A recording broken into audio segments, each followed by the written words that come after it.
السلام عليكم ورحمة الله وبركاته دمان أخيار تسيدة توسكا نوغا دغيسانيسا برتينا فيسبوكا كسو دوادا دودينا برارو إيا مركلة عاوة دودينا waxaan ku qaadaa dhigna mowduucan doonayna in si fiican ay dadka u fahmaan waa sida dadka reer miyiga ah xoolo dhaqatada beeralayda iyo dadka tuulooyinka degan ay iskood isugu abaabuli karaan isla markaana isugu diyaarin karaan abaaraha iyo daadadka fadlan nala wadaag fikirkaaga inta dooda ay socoto adigoo lambarka gaaban ee lacag la'aanta ah fariin noogu reebaya waa 28 eber golis iyo hormuudba waad naga soo xiriiri kartaa sidoo kale telesom 395 ayaad noogu soo diri kartaa codna waad noo reebi kartaa waxaan jeclahay marka ugu horeysa doodan martida noo joogta caawa maxamed xayir maareeye wasiirka beeraha iyo waraabka dawladda federaalka Soomaaliya xildhibaan aqalka baarlamaankana ka tirsan Shamse Xuseen oo gudoomiyaha beeralayda Jubbaland ah Kismaayo joogta Dr. Ali Nuur Ducaale oo isna beeralay ah muddo dheerna arrimaha beeraha ku soo dhex jiray dalka Australia ayuu dooda si toos ah uga qayb qaadanaya saddexdiinaba ku soo dhawaada doodeena baraarug ee caawa intaanan wax kale u gelin mowduucan warbixin si dhammaystiran uga hadlaysa oo Cabdifataax Cabdulle uu soo diyaariyay aan wada dhageysano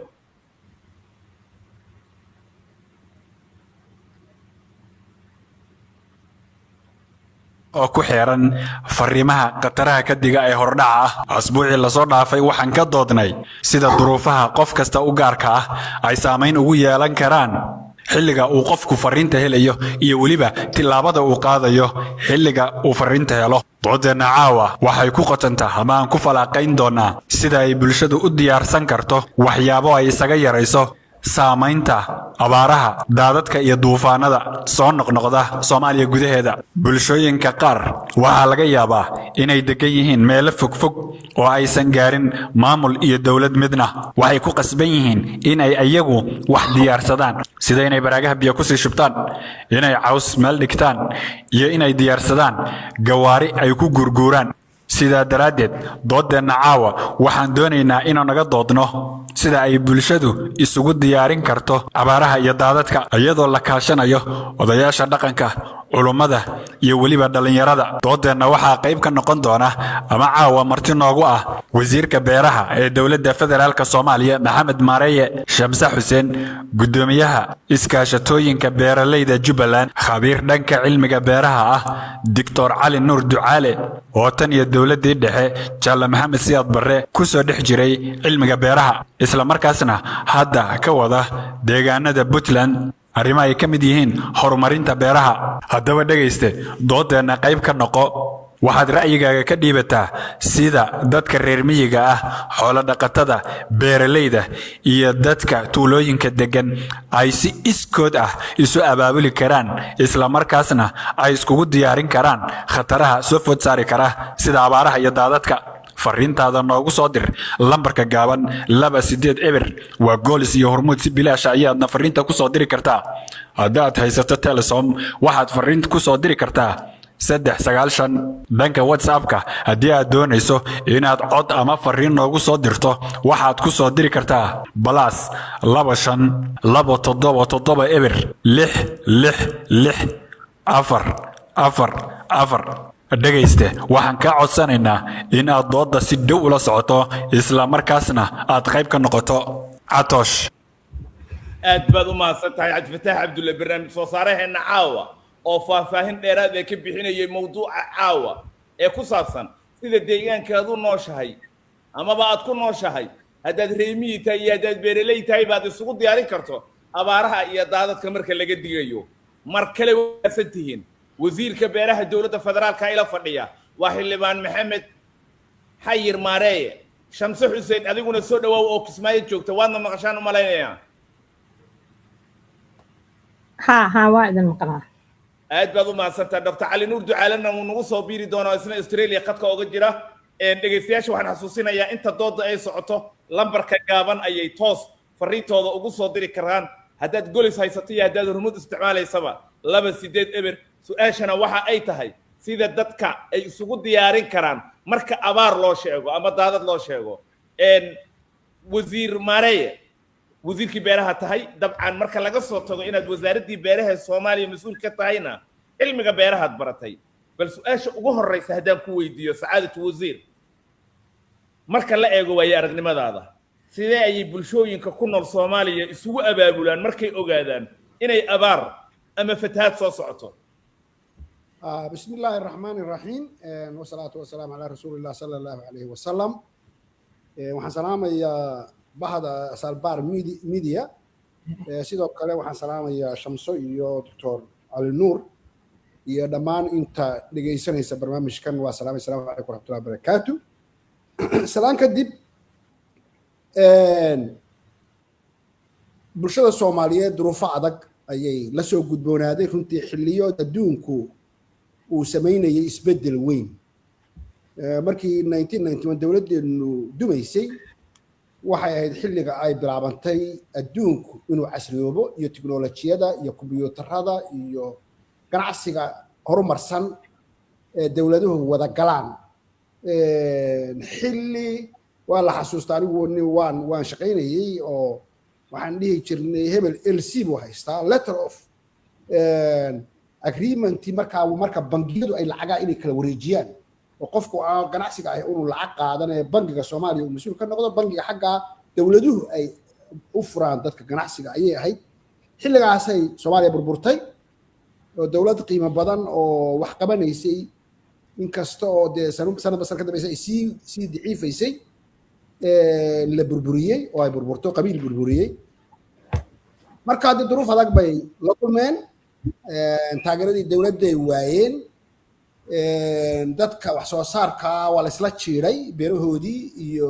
qalabkoodii duruuf aad u adag ayay galeen dadka xoolo dhaqatada iyo beeraleyda iyo danyarta Soomaaliyeed ninkii waxaystay uu ka cararay oo dawladaha ay u carareen marka duruuf adag oo dhowr iyo 30 sano marba intay doonto habdhumuc leekaato ayay dadka Soomaaliyeed soo kulmeen marka had iyo jeer dadka iyaga wax waa ka yimaadaan wax way samayn karaan laakiin de waxay u baahan yihiin dawlad waxay u baahan yihiin aqoon waxay u baahan yihiin maalgelin waxay u baahan yihiin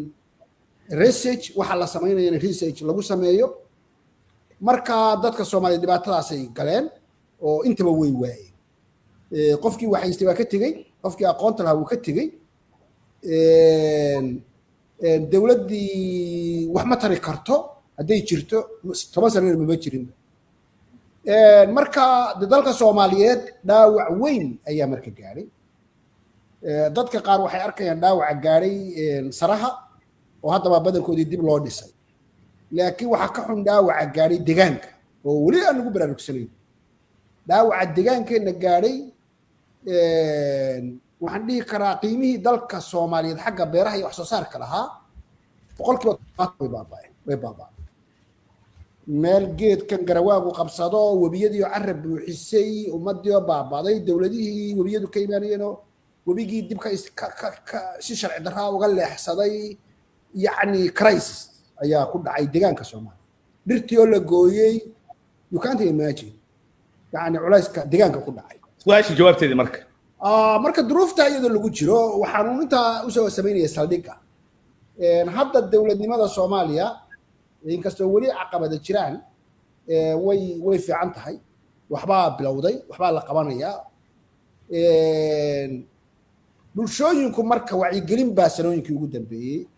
ay dhihi 7 sano u dambeysay ama si uun baa dareen looga sameynayay ka hortagga abaaraha taada si uun baa wacyigelin looga sameynayay si uun baa alert ama digniin horudhaca looga sameynayay aad bay marka dadku hadda u bilaabeen inay deegaan abaaraha iska dhiciyaan oo u diyaar garoobaan oo dadka inay u diyaar garoobaan weli waa heer hoose sababtoo ah weli dawladda hoose ee deegaanka ee heer tuulo iyo heer gobol iyo heer istibada hadda la sameeyey intuba badankoodu shaqadii loogu talagalay ma hayaan maamul goboleedyadoo kale meelahaasay siyaasad ka murmaan biyaha durduraya ee cararaya ma qabtaan dadka deegaanka waxay u tarayaan waa iska yar yihiin dowladdii dhexe hadday wax keeni lahayd waxaa lagu leeyahay meesha la soo gelin caqabadaha jiruu ka mid yahay federalism aan cilmiga ku dhisnayn ee qabiilka ku dhisan bulsho ahaanta marka wasiir waa u socdaa abaabulka waa u socdaa sax marka hadda marka horumar baa jira hadda annagu wasaaradda beeraha ahaan daraasad baan samaynay abaartii dhoweyd abaartii hadda laga baxayo oo weli dadka qaarkii ku jiraan waxay ahayd abaar khatar ah oo dalka oo dhan abaar baa ka jira the positive signku waxa weeye ama calaamadda wanaagsan waxa weeye xooluhu siday u dhiman jireen uma dhiman sababta ma taqaanin dadka ayaa la qabsi samaynaya weli ma horumarsana la qabsiga ay sameeyeen waxa weeye inay dadka ehelkooda u wacdaan oo jaaliyadaha diasporaha u wacdaan oo yidhaahdaan biyo nooga caws nooga oo bannaanka wax laga weydiisto haa marka si fiican baa xoolaha loogu gudmaaday qof siyaasi ama xildhibaan oo lacag diibin ma jiro qof wax haysta oo aan lacag baadiye u dirin ma jiro dadka diasporaha si fiican bay uga qayb qaateen xoolo badana la badbaadiyey xoolihii waa la badbaadiyey xagga beeraha waxaa jira hadli doontaaye waxaa jira wax la dhaho hadda beeraha la qabsaday cimilada dhawaan anigu afkooyaan tegey beeraha oo dhan baan kormeeray wax weynaan beera waaweyn baan dhex maray inaad aragteen baan filayaa beeraha aan marayay oo dhan waxay ahaayeen kuwo aan webigu waa qalalnaa beeraha aan marayay oo dhan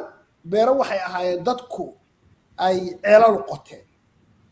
oo la qabsanaya cimilada la qabsanaya ayay ahaayeen waa markaad booqatay beeraha afgooy marka waxaa kaloo jira magaalada muqdisho iyo magaalooyinka qaar waxaa la dhaho urban farming oo magaalooyinka agaarkooda beeraha magaalooyinka agaarkooda ayaa jira oo dhalinyara samaysatay aqoon leh oo ceer u samaysatay haddaan hal tusaale siiyo korobka la dhaho cucumber ama ingiriishka weeye laakiin waxaa la dhaha qajaar qajaarka aadka loo isticmaalo soomaaliya kama bixi jirin $6 ayuu kiilihiisu ku imaan jiray waana culus yahay maybe $6 waa 3 xabo oo keliya hadda wuxuu ka hooseeyaa 0.5 dhalinyarada greenhouse-kaa sameeyey urban farming-kaa sameeyey waana la joojiyey banaankiyo ma soo tartami karaan hataa lama tartami karaan marka waa qayb fahamka beeraha ay soomaalida aad ugu soo kordhayso beeraha horumarsan ee dabeecadda la qabsanaya ee dad aqoon ku jiraan ee lacag ku jira beeraha Soomaaliya before hadda wixii ka horreeyay lacag kuma jirin polisiyaad bari waa jiri intii dhexe lacag kuma jirin dad aqoon kuma jirin research kuma jirin laakiin hadda faa'iido badan baa laga helay dhalinyaro badan baa ku biiraysa marka haddaan soo koobo oo diyaar garowga bulshooyinka calaamada wanaagsan baa jirta xagga abaabulka waa ku sheegay oo diyaar garowga waxa weeye for example wasaaradda beeruhu annagu waxaan leenahay qaabaanu dadka u gaarsiino khataraha fatahaad soo socoto haddii abaar soo socoto iyo sida uga kaashaano karaan iyo sida isu abaabuli lahaayeen waxaanu leenahay call center qof kastoo beeraley oo soo waca talooyin lagu siinayo hadduu xanuun arko soo sawirayo sawirkaa markuu hadda technology la haystaa dadka dee smartphone-ka haysta hadduu ku arko beertiisa cayayaan wuu sawirayaa waa qaadnaa waa baadhnaa wixii lagu dili lahaana waa keennaa ama wixii si uga hortegi karo marka xarun fiican baan leenahay wasaaradda xanaanada xooluhu saas oo kale hay-adda sodma abaaraha saas oo kale ilo badan oo dadku wacyigelin iyo diyaar garow ka helaan calaamadda wanaagsan oo kuu sheegana way jirtaa waxaan isleeyahay inta ka mid 5 sano soo socota Soomaalidu horumar badan bay ka samayn doontaa xagga la qabsiga abaaraha iyo fatahaadaha ayaan isleeyahay waa maasanta wasiir shamso xuseen aan rabaa inaan u baaqo shamso ismaaciil joogtaa kusoo dhawaaw dooda baraarug waan ku dhawahay awalan waxaan salaamayaa wasiir maareeye fataax catoosh iyo cali nuur waxaan idin leeyahay assalaamu calaykum haddii aan kusoo dhawaado annaga deegaanka aan ku noolnahay waxaan ku noolnahay deegaanka Jubbaland runtii waa deegaanka ugu dhibaato haddii la dhaho abaaro iyo haddii la dhaho daadad iyo haddii la dhaho fatahaadadba ugu badan waxaan ku nooleena deegaankan dadka waxay ku noolaan oo loogu yaqaano waxay ahayn xoolo dhaqato iyo beeraley waxaa dhacay dhibaatooyin badan dhulka dagaalo badan baa ka dhacay waxaa burburay kanaaladii biyaha celini jiray waxaa burburay muxuu ahaayeeto webiga hadduu buuxsamo magaaladii uu soo galayaa iyo tuulooyinkii u dhowaa haddii uu biyihii ay hoos noqdaanna muxuu ahaayeeto beerihii ma waraabin karaan oo maahan kanaalihii way burbureen dhibaato badan baa dadkii ku dhacday hase ahaatee marka ay degniinaha soo baxaan saadaasha ay noo soo dirto dowladda federaalka ah waxaan samaynaa isku tashi beeraley haddaan nahay deegaankeenna muxuu ahaayeeto dadku waxay isku dayaan in ay ka hortagaan abaaraha iyo daadadka iyagoo qaadaya tallaabooyin kala duwan beeraleydu waxay diyaariyaan dhul beereed iyagoo sameeya biyo xireenno yaryar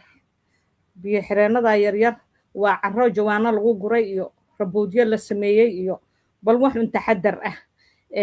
iyo marin biyoodyo si loo xakameeyo daadadkaas oy u gelin xaafadihii iyo guryihii waxaa la sameeyaa dadka u dhow meelaha biyaha cabsida laga qabo in dadkii laga raro oo meelo sare la dejiyo oo muxuu iyaga qalabkoodii la qaado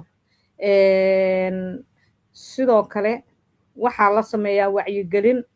ku saabsan in aan samaysano keed biyoodyo biyahaas inaan isu tagno waro qodanno ceelo qodanno biyahaas si aan u keedsanno muxuu ahaayeeto waxay iska jirto dadkii iska danhayso waddankii oo nabad badan ka jirin muxuu ahaayeeto dhanka kale abaaraha marka la filayo abaar la filayo dadku waxay isku dayaan inay yareeyaan khasaaraha iyagoo beera dalagyo u adkaysta biyo yaraanta ama abaaraha dalagaas oo ah muxuu ahaayeeto haruur masagada iyo digirta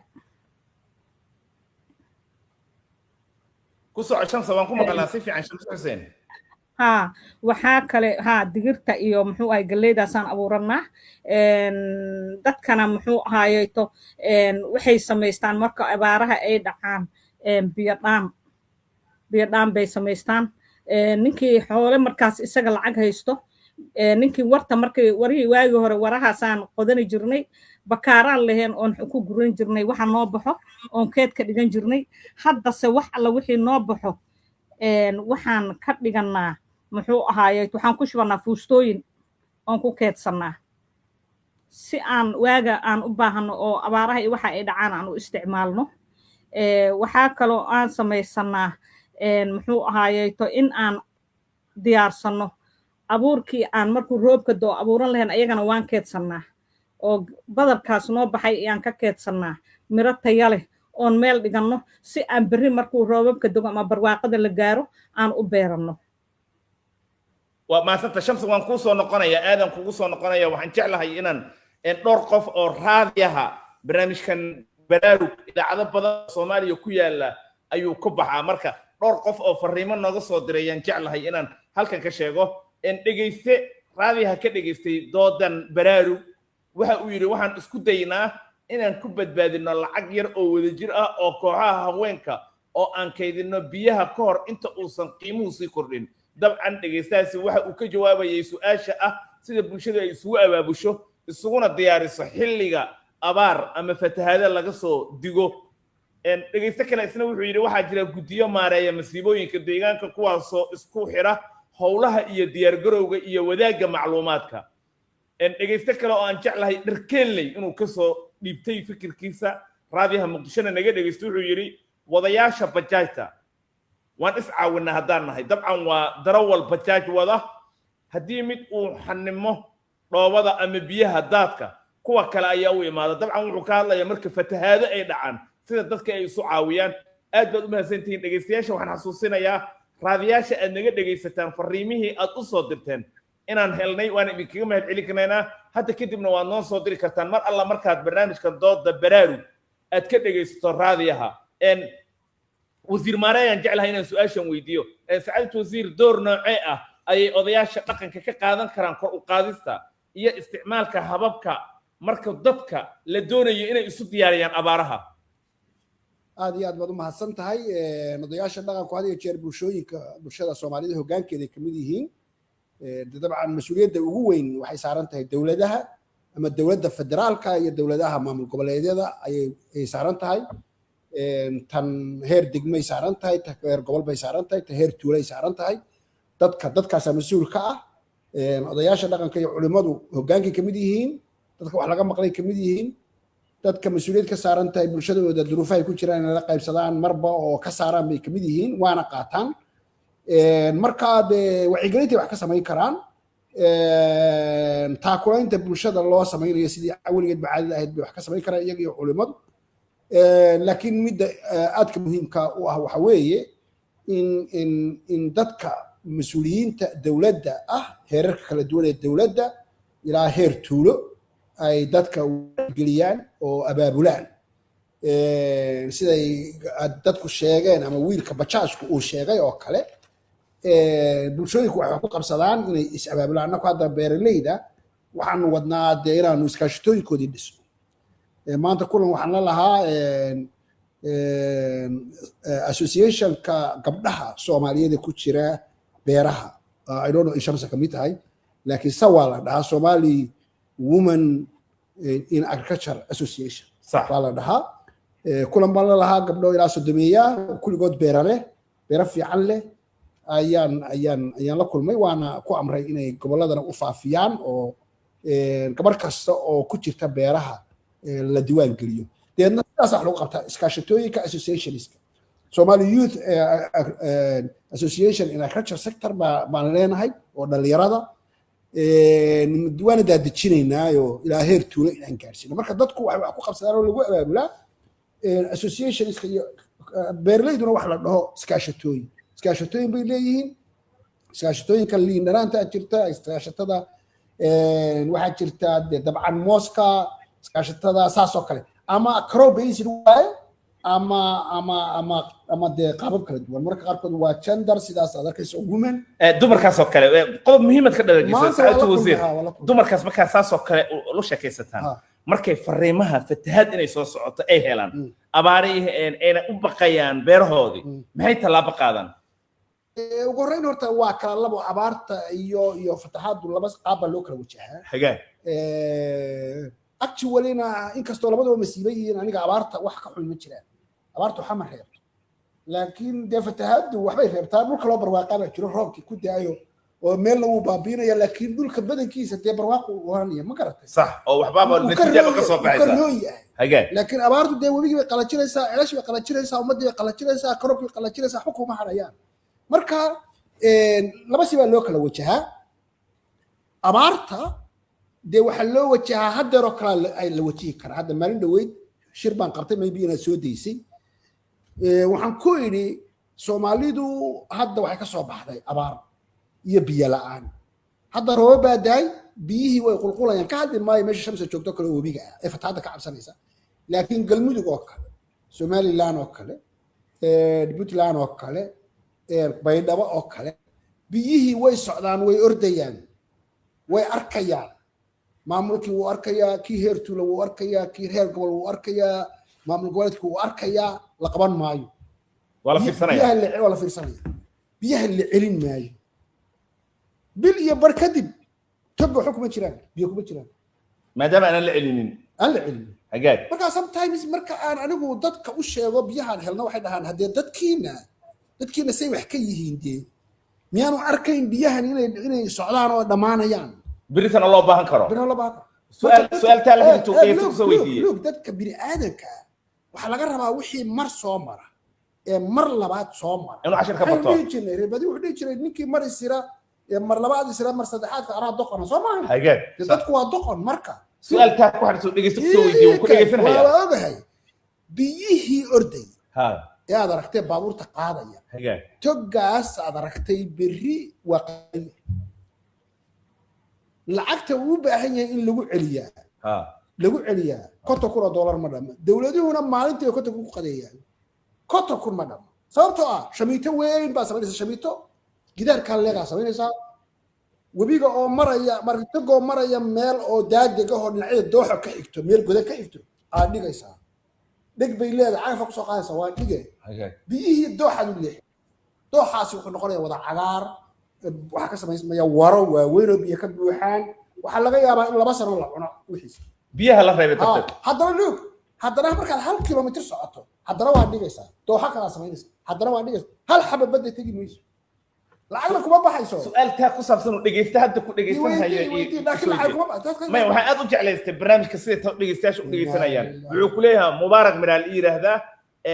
بعد سلام وزير ماريا وحن ويدينا يا محا وزارة أوقر في سنبيها الرابكة إيه يا بدا وزارة مكار تكتا أبارها سين لو كيديو أوسكاس ولا بسؤال أو إسرائيل وصحيح وتقال إيه مركا أنكو ها مركا وقول رئيس الدولة دي وحي هاي سنة وقبتها ترانا ويكينتا حقاق يا حقاق هذا وحن كوجنا اللي جيت تلاكين العقد بدل قراركم ما هيستو أنا كنت رادي فدراك لكن هذا ما مرقولة إسكاشن لاين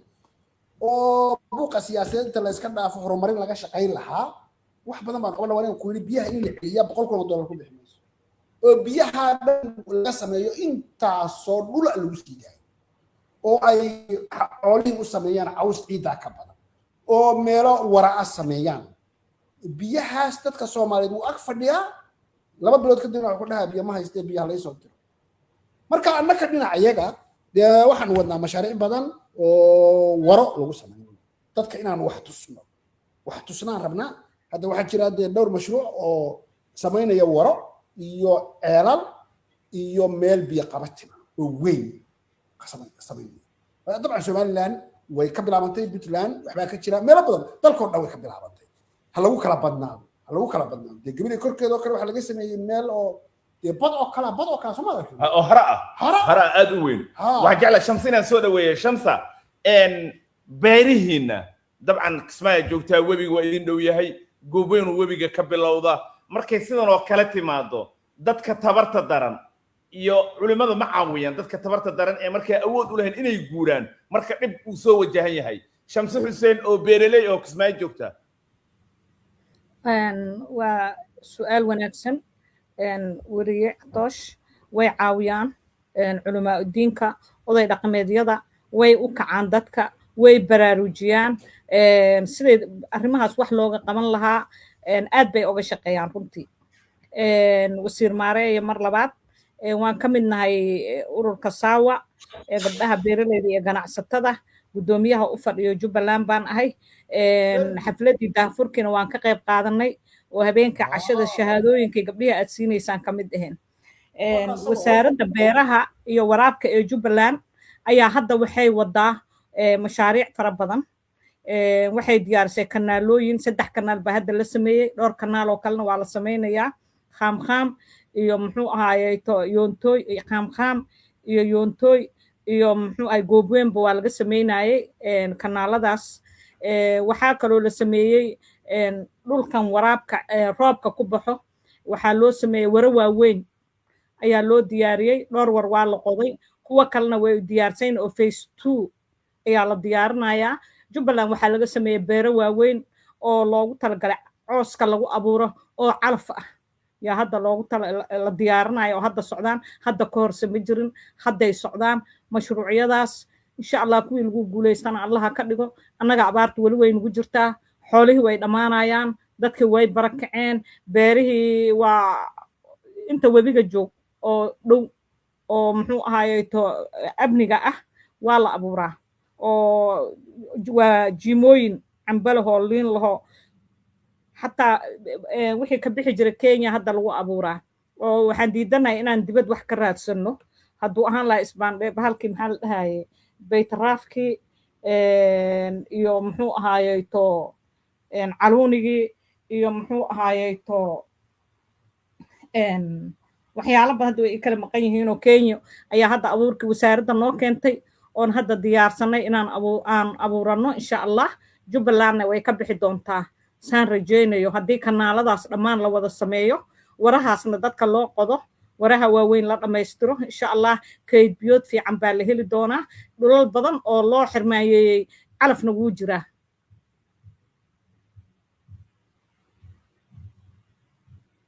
waa 28 eber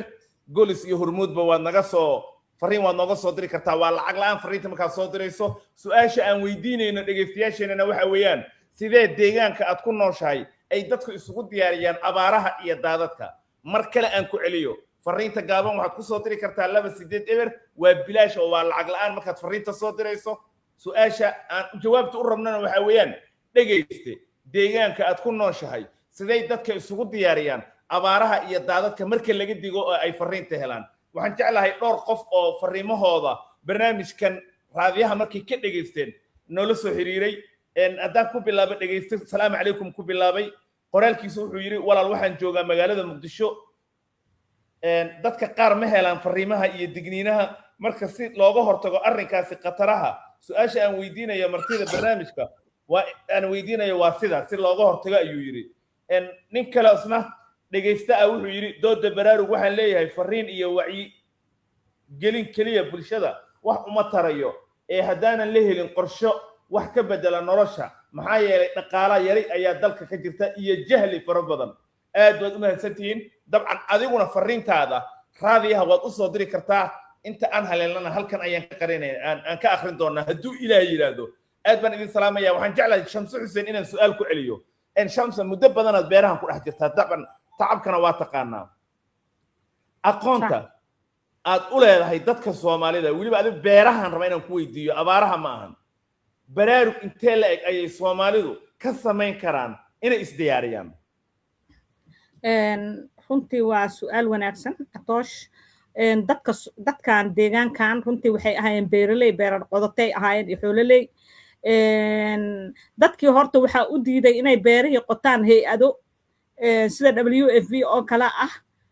muxuu ahay dadkii markii ay beertii fashaan oo ay ku xisaabtamaan badalkii u soo baxay inay magaalada keensadaan waxaa la bixiyaa raashin ay WFP bixinayso dadkii qarashkii ka galay waayaan way ku qasaaraan halkaas abarjab badan bay ka qaadeen laakiin hadda runtii saan u qaylinaynay dadkii hadda way ku hanuuneen inay beeraha fashaan dadka beerahay wada dhaqaaqeen waxaanan rajaynaynaa in aan ka baxno cunto dibad laga keeno iyo baahi oo aan samaysano kaydad badan oon annaga leenahay isku filaashana aan ka gaarno xagga beeraha waa gartay shamso ma jirtaa qof tusaale ahaan iyadoo fatahaad laga digayo intaad u tagteen dadka webiga jiinkiisa degan aad tidhaahdeen war dhibkanaa soo socda fariintanaa timid ha la aamino oo webiga jiinkiisa ha laga baxo dad badan baa jira dadna yeelana way jiraan dadna diiday oon doomo u dirnay oo dad oga dhintay oo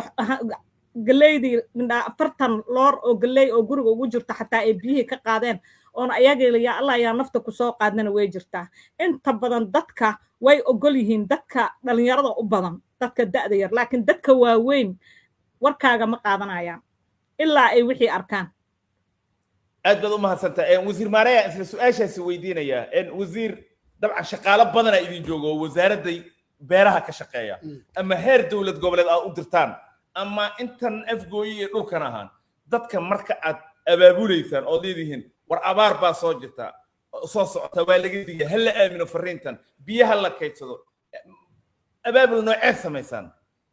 waan samaynaa dee structure baan leenahay sida ay haddaba sheegtay shamso beeraleyda in badankoodu waxay ku jiraan iskaashatooyin waxay ku jiraan associations dallado marka dee laba heer oo wasaaradda beeraha baa jira wasaaradda heer federaal wasaaradda heer federal member state oo shaqaale aad u badan kulligood shaqaale u shaqeeyo fidayayaal dad la dhahaan leenahay oo beeraleyda contacti la leh oo abuurada iyo cayayaanada iyo waxaas iyo ka caawiya marka xaaladdu aanay dee emergency ahayn waxaasoo dhan baa loo mariyaa dabcan dee sida aan hadda hore u sheegayna isku duruuf maa qofna fatahaad buu ka cabsadaa qofna abaar iyo biyalaan buu ka cabsadaa dadkaanu annagu mas-uulka ka nahay dee mid walba fariintiisa la gaarsiiyaa annagoo u marayna associationska cooperativeska maamul goboleedyada dadka extensionka ama dadka fidayaasha la dhaho kuwo isku duwayaal la dhaho gobolada jooga khadad badan baanu u marnaa oo aanu ku gaarsiinaa fariinta waan jeclahay waxaan jeclahay su'aashan inaad faahfaahin dheeraad iga siiso oo weliba ay dadka marka wasiirkii beeraha idinla jooga oo fariintanna saameynteeda yeelanaysa maareeye cilmigii beerahana waxbaad ka taqaanaa weli waxaan jeclaa qodobka beeraha ilaa hadda roob baa da'aya qofka intuu maqlo inuu roob soo socdo beertina uga baahanta badbaado inuu ama carra ku oodo oo biyihii iska waxay aan dhegaysanin haddana fariinta maxaad oran lahayd والله دي هرتا dad badan baa kugu xidhan laakiin anaku systemkayga gaarka baan leenahay halkana way ka dhigaystaan laba casho ka hor shir jira id baan qabtay maamul goboleedyada wasiirada joogay iyo wasaaradaha jooga shaqa lamida bay hayaan dabcan dadka Soomaaliyeed oo dadka beeraleyda ahi badanaa dad fakhriya bay qaaraba badankoodu weeye oo aan awoodin moobilada smartphone-ka aan haysan laakiin kuwaasna de waxaanu sidaan kuu sheegay fariimaha call center-ku waa xafiis wasaarada ku yaala 24 saac shaqaynaya qof kasta oo soo jawaaba arkaya degmooyinka wacaya fariimo gaarsiinaya ayaa jira marka dadna waxaanu isku daynaa inay raadiyo camal ku gaadho raadiyaal baan macaamil la leenahay qaar waxaanu isku daynaa inaan mobilka ku gaarsiino qaar waxaan isku daynaa inaan wacno qaar istuudiyoyaashu inay gaarsiiyaan qaar fariimaha dadka extensionka la dhahe agriculture extensioniska la dhahe beeraha fidinta qaabilsan inay gaarsiiyaan wasaaradaha inaan marno marka intii kalena waa la dadaalaa laakiin la qabsiga dabeecadaha iyo tiknoolajiyada iyo saadaasha iyo aaminida saadaasha laftigeeda dadka Soomaaliyeed dad ilaahay iskaga tiirsan oo marka qaarkood xataa haddaad tiraahdo rooba imaanaya meeshaan ka dheer wuxuu adigu ilaahay ma tahay adigu maadaama yaa ku sheegay laakiin de ilaahay quraankiisa way ku jirtaa cilmi in la baxthi la sameeyo tad la sameeyo saadaal la sameeyo xidigaha la sameeyo oo wax la saadaaliyo way ku jirtaa diinta islaamka marka way jiraan sida gabadhu sheegtay dadka madax adeegaya laakiin dadku hadda wuu soo baraarugayaa dadku abaaruhu la soo qabsanayaa dadku fatahaadu la qabsanayaa dadku beerihii wax soo saarkii buu u jeedaa waxay ku xanuunsadeen waxyaalihii dibadda laga soo dhoofinayay aan qiimaha lahayn ayay ku xanuunsadeen saliidaha bannaanka laga keenaya dadku kansarka ka qaadayo ama bariiska dhacay waxaasay dadkii faraab ka taagan yihiin waataan hore u sheegay aan idhi madaxda dalkoo dhan haddii annakoo meel fadhina na la yidhaahdo waxaa dhahayaa soor iyo bariis kulligood waxay dhahayaa soorta isi alles ay ka dhammaato ma cunayaan bariis sax maqaaxiyahaasunbaa bariis baan hayaa bannaanka laga keenay mooye dadka wax bartoo dhan ma cunaan waana soortaasna waa geleydii dalka meelaha qaarkood sarreen waaye sarreenkana hadda daraasadaha ka wadnaa uu ka baxay afgooye uu ka baxay meesha gabadhu sheegayso hadda ma sheegayso labada meelood sheegtay qaamqaam iyo gurweyn annakaa wadna dowladda federaalku lacag ay keentay waaye marka dadku hadda wax organica oo ay dalkooda ku beereen maahane wax kale ma cunaayin dadka wax haysta dadka madaxda ah iyo dadka beeraleyda inta kalena way mar dhow way diidi doontaa bariiska iyo waxa bannaanka laga keeniyo saliid caddaydu midda ugu xun waaye saliid caddayda Soomaaliya la keenaa waa gufarka ka hara ama qashinka ka hara saliidaha loo diro adduunka dhegeystahan very serious su'aal haddii halkaaga ku jirto aad u qurux badan qof halkan ka soo hadlay yaan jeclaa inaan weydiiyo kadibna waan ku noqonayo wuxuu yiri dhegeystahan nin weyn yaa ugu qoran aad baan u mahadsantihiin barnaamijka baraarug wax badan baa loo baahan yahay ayuu yiri oo weliba in wakaaladihii fidinta beeraha oo kale iyo wakaaladihii cagafyada waa in degmooyinka laga wada furaa arrinta biyahana waxaa habboon intii tabar leh ee kanaale iyo biyo xireenba in la sameeyo waad mahadsantihiin dhegeystahan waxaad moodaa inuu aad kula socdo dhegeysta kale maxamed cali barre la yidhahda asna wuxuu yidhi bacda salaan wasiir maxay yihiin qorshayaasha dowladda ee lagu yareynaya saameynta abaaraha iyo daadadka iyo caafimaadka si aan wasiirka wax u weydiiyo ayuu yidhi dhegeysta kale waasna nuur axmed nishow aa la yidhaahdaa nishow waan ku salaanay fadlan wixii fikra waad soo dhiiban kartaa su-aasha aan weydiinayo wuxuu yidhi marka hore waxay tahay qorshayaasha abaaraha idinkaga yaalla ma sii dejisaan intaysan abaarta dhicin wasiir haye hawa sii dejinaa qorshayaal badan baan leenahay oo ay ka mid tahay for example haddaan luuqadda ingiliis ku sheego climate change impact on agriculture ama saamaynta isbeddelka cimiladu uu ku leeyahay beeraha marka qorshayaal waxaan ka leenahay dee dadka waxaanu barnaa wax la dhaho smart farming ama beeraha u adkaysta isbeddelka cimilada baltaan noo sharax saacad wasiir dee taas waxaan ka shaqayna weeye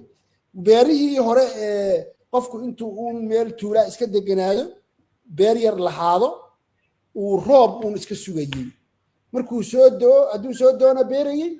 haddii uu in yar daahana ay ka baaba'ayso abuur kale ku ridaya baaba'aysa abuur kale ku ridaya baaba'aysa waa laga baxay waa laga baxay saadaal bay ku socotaa cilmi bay ku socotaa abuur abaarta u adkaystay ku socotaa abuuradu kuwa abaarta u adkaystay leeyihiin yaa jira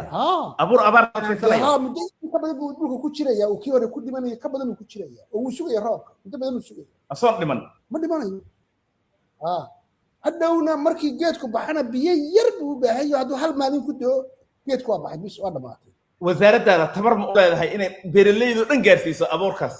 de waa wadnaa hadde iskaashatooyinkaan u marnaa waa wadnaa marka annagu waxaanu ka shaqaynaaba sidii loo samayn lahaa beero u adkaysta abaaraha marka oo aan abaarta ku dhimanaynin oo abaarta la qabsanaya oo biyo yar ku baxaya oo abuur midho badan soo saaraya for example aniga afgooye markaan tegay smart farmingka hal geedo oo babaya waxaa ku yaala 45 midhood waana yar yahay waana hal geed adiga waa kaa gaaban yahay haddana 45 waxaa ku yaala babaya habbo oo waaweyn marka waxaasaanu samaynaa annagu waxaanu halkii geedka ay kaaga bixi jirtay 4 habbo oo babaya konton baan gaarsiinaynaa konton dhankaas marka laga eego soo ma moodid marka faham badan inay beeralaydu u baahan tahay waana kan u marayna iskaashatada gabadhanisa waa ka tirsan shamse xuseen waxaan jeclahay in dhegeystayaasha waxaan ka raali gelinayaa Dr. Cali Nuur oo Australia jooga arrimo farsamo darteed aanan qadka toos u soo gelin cod buu noo duubay Dr. Cali Nuur aan dhegeysano codkiisa balse waxaa jira tilaabooyin abaaraha soo noqnoqda ee Soomaaliya waa dhibaato dhab ah balse waxaa jira tilaabooyin la taaban karo oo ay bulshada deegaanka iyo beeralaydu qaadi karaan si ay uga hortagaan ama u yareeyaan saameyntooda diyaargarowgu waa inuu noqdaa mid qorshaysan oo joogto ah not kaliya markay abaari timaado waxaa ka mid ah waxyaabaha la rabo in la sameeyo in kaydinta biyaha ama roob qabsiga iyo kaydinta in la sameeyo si in la dhisto barkado baliyo iyo ceelal gacmeed in la sameeyo roob qabsi waxa la yiraahdaa ama rain water harvesting oo beeraha in laga faa'iideysto biyo mareenada yaryarka ah waxa kale oo ka mid ah oo beeralayda lagula talin karaa in beeraha ay dalagyada beertaan adkaysiga u leh abaarta sida masagada qamadiga digirta sisinta iyo inay isticmaalaan abuur tayo leh oo abaarta u adkaysan kara inay ku dhaqmaan ama ku dhaqaaqaan beer isku dhafan sida crop diversification waxa la yiraahdo oo hal dalag ayan beerane dhowr dalag oo kala duwan ay beertaan haddii mid ka xumaato midda kale ama kuwa kale ay ka faa'iideen haddii marka hal dalag uu fashilmo kan kale ayaa badbaadin kara noloshooda aad baa u mahadsantahay Dr. Cali Nuur aad baad u mahadsantahay wasiir maareeye inkastoona si fiican hadda loo arkin waxaan jeclahay babayga halka xabba ah waa tusi karnaa waana wala wadaageen haddii alla yiraahdo laakiin waxaan rabaa inaan mar kale kuu noqono qodob muhiim ah dadka ku weydiin hayaan iikaadi hadday tusaale waxaad u soo qaadatay abaartii hadda dhacday Soomaalida fahamka ay xagga xoolaha u yeelatay iyo in qofkii biyo ugu dhaamiyo ehelkiisii raashin u gado bal hal mar noogu celi actually annagu waa ku faraxsanahay baan ku yiri abaartii hadda dadku way ka adkaysteen waad ogtay berigii hore reer dhan oo 200 oo neef laba dhamaan jiray beeraha oo dhan way baabi'i jireen beero dhan ma jiri jirin dadaalka la sameeyay aqoonta la sameeyay dadku waxay la qabsadeen dabeecadda ayay la soo qabsanayaan adkaysina uu ka muuqdaa adkaysina uu ka muuqdaa dadkay u qaylinayaan laakiin hadda arrintii aan anigu in badan sheegay haddana aqoonyahan ku sheegayay ahayd biyaha qabso shamse beerteedu waa inay leedahay 2 option webigan ku waraabinaya for example juba ma go'o laakiin shabeelle waa go'a beerleyda shabeelle degan qof kasta waa inuu 2 option haystaa biyaha xagiiso kale waayo beeri horta biyo ka bilaabataa biyo haddaad biyahay beer ma haysi hagaag okay labada option weeye ceel yarna qodo webigana ku saarno kuwaas waa kuwa odkaysan marka ولا بيو كلا دوان laba biyo kala duwan kan haysa ka yaalo lacag badanna maaha ma garatay هجاد biyaha soconaya war u samayso oo bacaanu haynaa baca waaweyn la dhigaya oo biyo ka khasaari maayaan weliba iska jireen dhulkina ma ma dhuuqayo dhuuqay biyahaas qabso waa markaad shabeello kale webiga aad saaran tahay ama baadiye digan tahay biyaha qabso ceel noqdo biyahaas markay ka dhamaadaan ceelkii haddana oo roobka ku sug ها تقبل روبكم اديكو وحي بيها يستوي اسكا ايمانيا واسكا ايمانيا ما باهنيد maybe 3 years inay qofku u jiri karo 3 years shamso ma weydiinaa shamso weydiin. dariiqyadaas wasiirka uu samaynayo ma samaysaan shamso xuseen annaga wayna soo gaartay horta abuurka babayga waan magaaladan ka iibsanaa abuur waxaa la dhahaa abuur hindiya la dhahaa babayga isagoo yar uu miro fara badan dhalayo isagoon gaaban oo jilibka kuu gaarayo waa wasiirku waa runtiis wasiirku waxaan ka codsan lahaa annaga fidinta beeraha iyo abuurada kala nooca qudaartii waxaas annaga ma haysan shamsa waa idin keenayna laakiin sawirkii aan sheegayay waa la wadaagay horta ku soo baxay ha waa la wadaagay Atoosh ma dadka u bandhigayna waa ballan waxaan inuu saaro profile-ka meeshan insha Allah waa saarayna shamsa su'aal baa waxay ku oranaysaa maamulada idinka beeraleyda tihiin waa madax bannaan tihiin ma u gegsan kartaan tusaale ahaan marka ay timaado fariin intaad hesheen la idin yiri webiga waa fatahaya ama abaar baa soo saayo roob ha sugina shamsa ay ku soco saadaasha iyo waan la soconnaa digniinada la bixinayo waanan ka taxadarnaa wacyigelinna waan ka samaynaa runtii beeraleydana waa dad isugu xiran oo iskaashitooyin beerooyin isku dhegdhegan ah taladana waan wadaagnaa waan kala qaadanaa markay digniinaha soo baxaan runtii waan ka dadaalnaa wasaan hore kuugu sheegaybo waxaan samaysanaa muxuu ahay biyo xireenno yaryar jawaanaan soo aruursanaa carraan ka buuxinaa rabuudyaan samaynaa waxaan samaynaa marinbiyoodyo si ay biyihii aan u xakamayno oo khasaaro badan ay u keenin oo ay xaafadihii u gelin muxuu ahaayeyto waanan ka taxadarnaa laakiin waxaa jira kuwa webiga dhinaca kale ka jira oo warkaagaba laga yaabo inay maqlin laakiin dhalinyarada dhibaatooyinka badan oo hadda la arkay iyo dad badan oo baaba'ay iyo hanti badan oo ku baaba'day hadda way u dhagan nugul yihiin dadka markay maqlaan way ka soo baxaan doomay soo qaataan dhinaca kale soo maraan culummada iyo oday dhaqameedyada iyo ururada bulshada u kacaan dadkaas waa la garab qabtaa waa loo gargaaraa gurmad baa loo sameeyaa dhar baa loo geeyaa raashin baa loo geeyaa markii wixii ay dhammaadaan nin walba meeshiisiibuu ku noqdaa shamsa waa mahadsantaa wasiirkaan rabaa su'aal qoraal ah oo halkan taala saacadtu ma jiraan taageero la awoodo oo ay maamulada siin karaan dadka ka shaqeeya caawimaadda bulshada si loo helo dad u gegsan kara ama u adkaysan kara abaarta ha runtii dee waa jiraa dee dowlad wax yar maaha waa waxa dadka hay'adda ka mas-uulka ama organizationka ka mas-uulka ah weeye inay dadka wax barto inay dadka khataraa uga digto inay dadka horumariso inay dadka caawiso ama beel caalam ha ka keento ama iyadu ha bixiso marka way jiraan mashaariic dee dabcan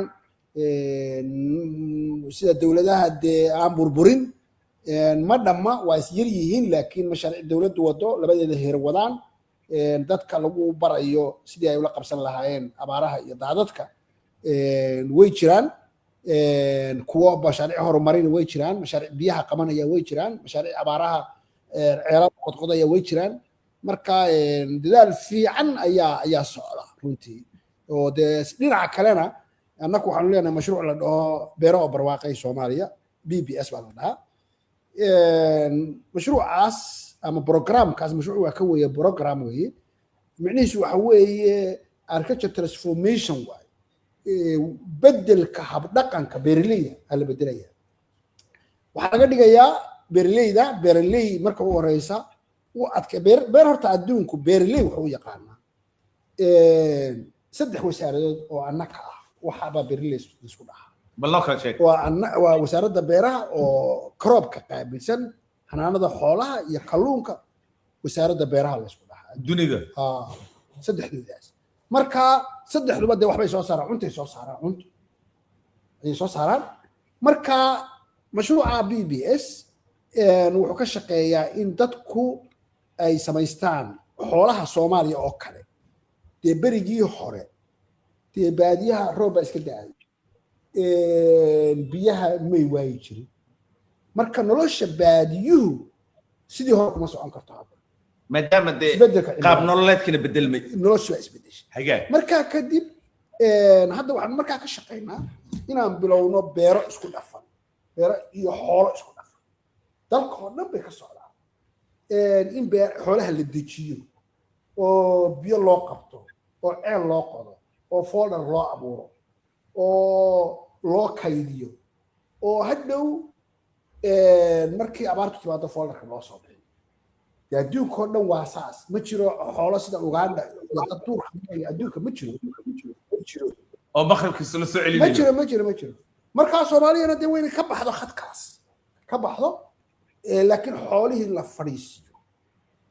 xoolaha la fadhiisiyay kuwa socda waa ka nacfi badan yihiin waa ka caana badan yihiin waa ka hilib badan yihiin xagga cimrigana waa ka tayo badan yihiin si walba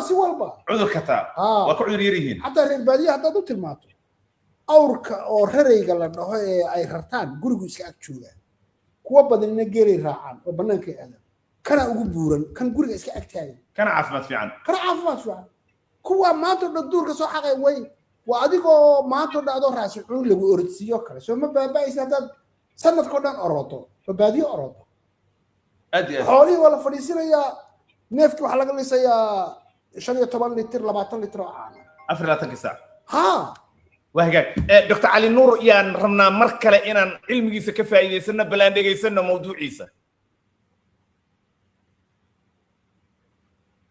إن فرصمة عد فتح عن جعلنا دكتور علي نور إن دولة waxay leedahay mas'uuliyiin ama mas'uuliyadda koowaad ee ilaalinta nolosha iyo dhaqaalaha bulshada waxaa jirta marka dhankooda qorshe la'aan iyo ka hortag la'aan labadaba ma jiraan siyaasado xoogan oo looga hortagi karo abaaraha ama fatahaadaha tusaale biyo xireeno ma laha kayd biyo ma laha maareynta daadadka dalka intiisa badan ma laha haddii la fiiriyo marka kaabayaasha ama infrastructure oo liita wadooyinku waa liitaan kanaalo oo biyo mareen leh ma laha iyo meelal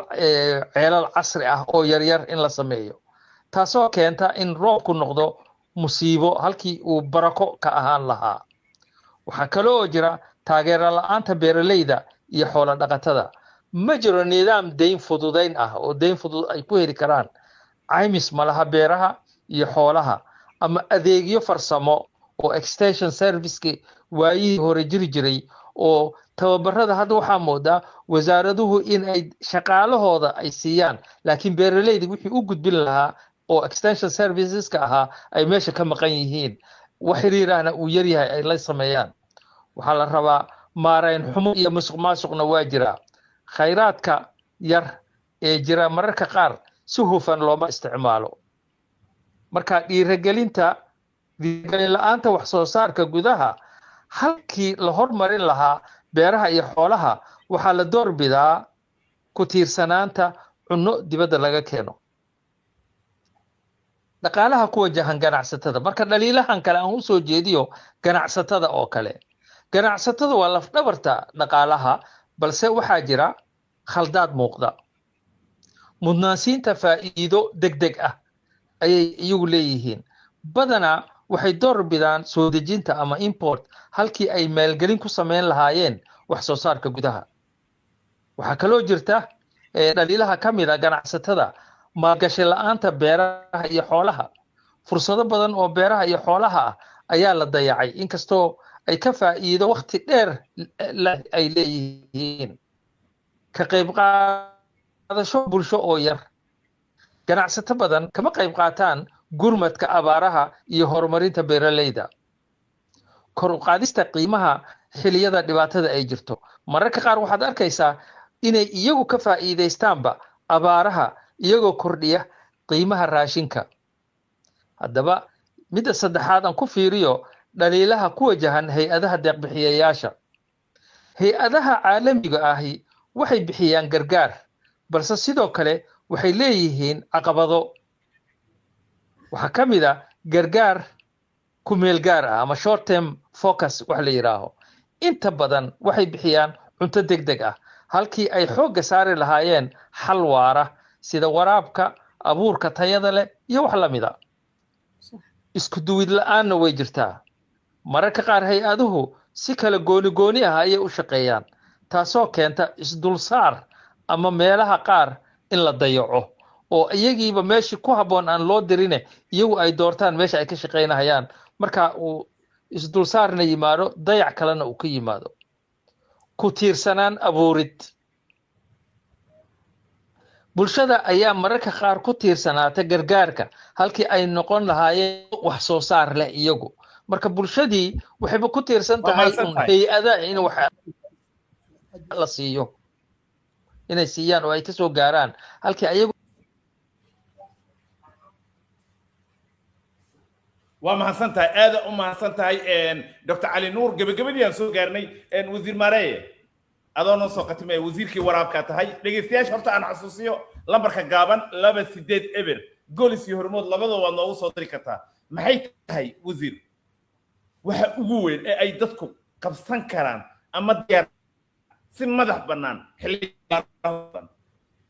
aad iyo aad baad mahadsan tahay waxaana rajaynayaa in barnaamijku gabagaba yahay horta hadalkii cali nuur runtii wuu fiicnaa marka laga reebo xogaan la'aanta ka haysta dowladda awoodeeda oo laga yaabo inuu Australia ku fiirinayo laakiin dowladda Soomaaliya ay dee dal burburay oo soo kabanaya yahay oo awoodo badan iyo maragtay qorshe wuu jiraa qorshe la'aan ma aha dalku qorshayaal baa jira vision 2060 baan leenahay ama aragtida dheer ee 2060 qorshaha 5 sano oo maray national transformation plan oo dalka lagu transformation gareynayaanu leenahay national agriculture transformation strategy and action plan baan leenahay ama qorshaha horumarinta iyo isbedelka beeraleyda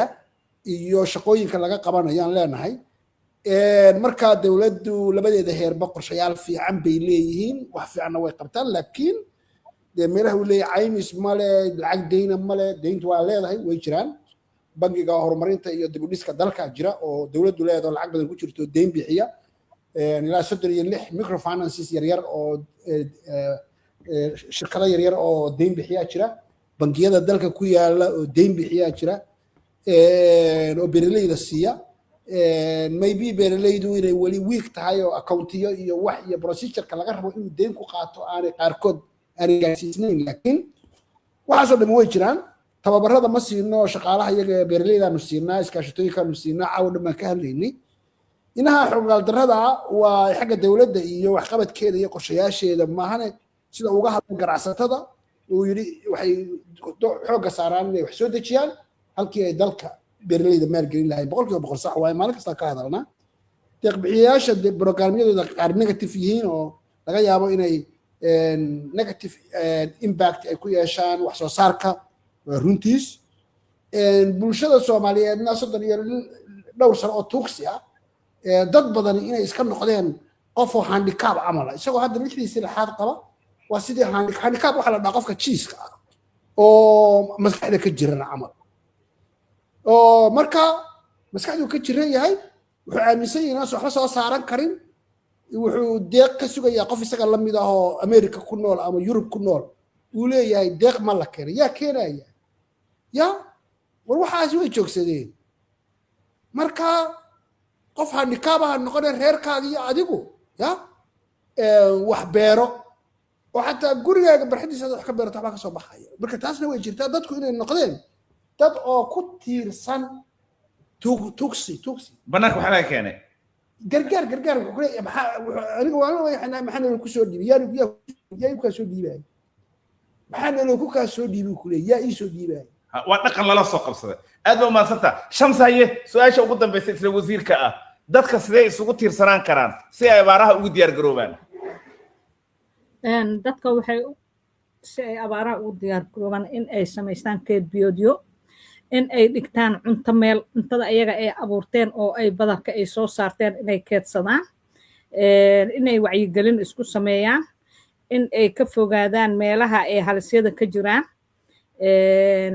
waa looga kaaftoomi karaa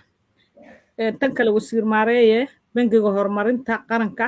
ma soo gaarin annaga waddanka meelaha aan deganahay ma soo gaarin way jiraan shirkado yaryar oo lacaga laga qaato laakiin adigu beeraley baa tahay waxaad ka qaadatay lacag kunkii waxaa ku saaran boqolkii waxaa ku saaran 10 iyo intaasoo dollar beerta markaad abuurto wax kuu soo go-ana lagaama sugaay bishaad qaadatay 30 markay tahay bisha kale lacagtiyaa lagaa rabaa lacagtii oo dulsaarkeedana uu badan yahay marka sidaas ayay beeraleyda lacag waxba u deensani karin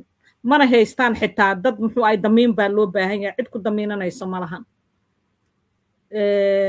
shamso labadaba waa bedelnay waa la soo xiriiri kartaa sawa bangiga horumarinta iyo dib u dhiska Soomaaliya barnaamij juun bilaabmaya waxaa deymo aan qaarkood lahayn korsaar la siinaya beeraleyda lagama rabo ilaa beerta u soo goodo dhexda lagama rabo sidoo kale microfinances badan oo asal ka mid tahay saasoo kale beeraleyda duruuftiisa lagu bixinaya deynta laguma dhahayo markasta soo celi damaanada hawl baan ka haynaa waa joojinaynaa iskaashatooyin baan samaynaa iskaashatooyinka isdamiinaya sawaa ku damiinan karta adiga aad baa maad Mariin Xuseen aan soo geliyo hal mar marka ma karne waa waqtigu dhamaa waa maad hal maya daqiiqad Mariin Xuseen soo dhawaaw Mariin Xuseen mikrofoonku ku furan yahay Mariin Xuseen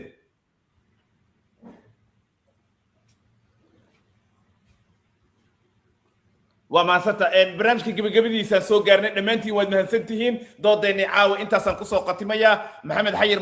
maareeye wasiirka beeraha Shamsi Xuseen iyo Dr. Ali Nuur tan iyo kulan dambe nabadgelyo